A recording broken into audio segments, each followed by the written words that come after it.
Good morning students. इस video में हम इंट्रोडक्शन ऑफ इलेक्ट्रिक नेटवर्क के बारे में पढ़ेंगे, जो कि बीएससी पार्ट सेकंड की book electronics and social state devices से है। मैं मनीषा वर्मा, आपकी फ़िज़िक्स टीचर, इसके बारे में आपको बताऊंगी। हमारी जो इलेक्ट्रॉनिक्स की शुरुआत है वो हमारे इलेक्ट्रॉनिक नेटवर्क से होती है कि जितने भी इलेक्ट्रॉनिक नेटवर्क्स हैं उनमें क्या क्या है, कौन कौन से लॉज, कौन कौन से थ्योरम्स इसमें काम में आती हैं। इस वीडियो में अभी हम सिर्फ इंट्रोडक्शन पढ़ेंगे कि इलेक्ट्रॉनिक नेटवर्क क्या है, उसके कंपोनेंट्स क्या हैं, कितने तरीके के होते हैं। सबसे पहले कि इलेक्ट्रिक नेटवर्क क्या है, कि what is electric network. Electric network दो चीज़ों से मिलकर बना होता है। एक है इलेक्ट्रिक सोर्स, कोई भी सोर्स ऑफ ईएमएफ हो। Second is circuit element. इन दोनों के कॉम्बिनेशन से हमारा इलेक्ट्रिक नेटवर्क कंप्लीट होता है। सोर्स कोई सा भी हो सकता है, एलिमेंट कोई सा भी हो सकता है, इसके लिए कोई बाउंडेशन नहीं है। First component is electric source. Electric source दो तरीके के होते हैं, वोल्टेज सोर्स और करंट सोर्स। दोनों ही सोर्सेज जो हैं दो तरीके के होते हैं, ideal and real. Voltage source, ideal voltage source कौन से होते हैं? जिनमें कि सोर्स विदाउट इंटरनल इम्पीडेंस हो, यानी इंटरनल इम्पीडेंस शून्य हो, तो ऐसे वोल्टेज सोर्स आइडियल होते हैं जिनमें कि वोल्टेज एक्सटर्नल लोड पर डिपेंड नहीं करती है। लेकिन रियल कंडीशन में ऐसा पॉसिबल नहीं है। तो जो रियल वोल्टेज सोर्स है उनमें कुछ ना कुछ आंतरिक प्रतिबाधा, इंटरनल इम्पीडेंस होता है, वो भी सीरीज़ में जुड़ा हुआ होता है। और जो वोल्टेज है वो एक्सटर्नल लोड के साथ वेरी करते हैं। Current sources, ideal current source जिसमें कि इंटरनल इम्पीडेंस इनफाइनाइट हो, यानी अनंत हो, पैरेलल में जुड़ा हुआ हो, अनंत हो, और साथ में ही करंट जो है एक्सटर्नल लोड पर डिपेंड नहीं करता हो, इंडिपेंडेंट हो। लेकिन रियल कंडीशन में ऐसा पॉसिबल नहीं है। तो जो रियल करंट सोर्स हैं उनमें फाइनाइट इंटरनल इम्पीडेंस होता है जो कि पैरेलल में जुड़ा हुआ होता है, साथ में ही करंट जो है वो एक्सटर्नल लोड के साथ वेरी करता है। अब जो सेकंड कंपोनेंट हमारा था सर्किट एलिमेंट्स, जिसको हम जनरली इम्पीडेंसेस से शो करते हैं कि वो कितने तरीके के होते हैं। इसमें भी दो कैटेगरीज हैं, linear and non linear, by linear और नॉन बाई लीनियर इम्पीडेंसेस। आप सभी ने ओम्स लॉ पढ़ा होगा। तो लीनियर इम्पीडेंस क्या होता है कि जिसमें कि करंट वोल्टेज से या पोटेंशियल से डायरेक्टली क्या हो, प्रोपोर्शनल हो, यानी ओम्स लॉ को फॉलो करते हों। जो भी एलिमेंट्स हैं वो इम्पीडेंसेस क्या कहलाएंगे? Linear impedance.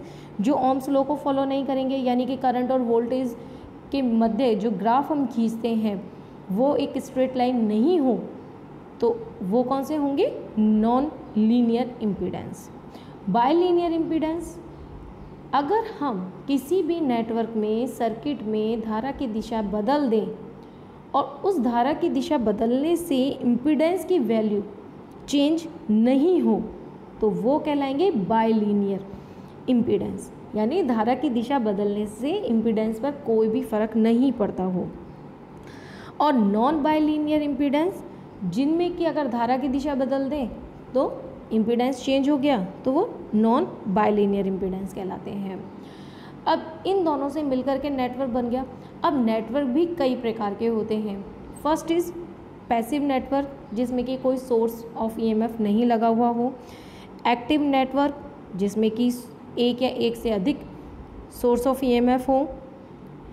लीनियर नेटवर्क, जिसमें कि करंट और वोल्टेज दोनों क्या हो, डायरेक्टली प्रोपोर्शनल हो। नॉन लीनियर नेटवर्क, जिसमें कि करंट और वोल्टेज प्रोपोर्शनलिटी जो है वो एग्जिस्ट नहीं करती हो।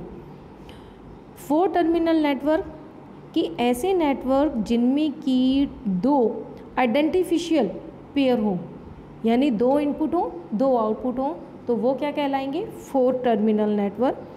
यदि हम एक इनपुट और एक आउटपुट को कॉमन कर दें तो हमारे पास रह जाते हैं 3 टर्मिनल, तो ऐसे नेटवर्क्स को हम कहेंगे 3 टर्मिनल नेटवर्क्स। साथ में ही अगर हम कोई भी या तो 2 इनपुट या 2 आउटपुट उनको शॉर्ट सर्किट कर दें, यानी कि अब हमारे पास कितना पेयर रह गया, 1, तो ऐसे जो नेटवर्क हैं उनको हम कहते हैं 2 टर्मिनल नेटवर्क। अब पार्ट्स ऑफ नेटवर्क के आपको डायग्राम में एक छोटा सा सर्किट, इलेक्ट्रिक सर्किट दिखाया हुआ है, जिसमें कि एक बैटरी, सोर्स ऑफ ईएमएफ लगा हुआ है, साथ में ही जिगजैग लाइन के थ्रू हमने इम्पीडेंसेस को शो किया हुआ है। अब पार्ट में सबसे पहले आता है ब्रांच।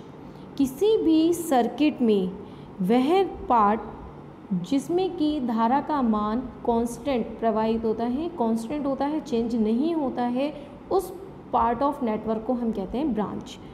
जैसा कि डायग्राम में A B, B C, C D, B F, C E etcetera, these are the branches in the circuit. Node, जहाँ पर 2 या 2 से अधिक ब्रांचेज मिलते हैं, जंक्शन पॉइंट जो हैं उनको हम कहते हैं नोड।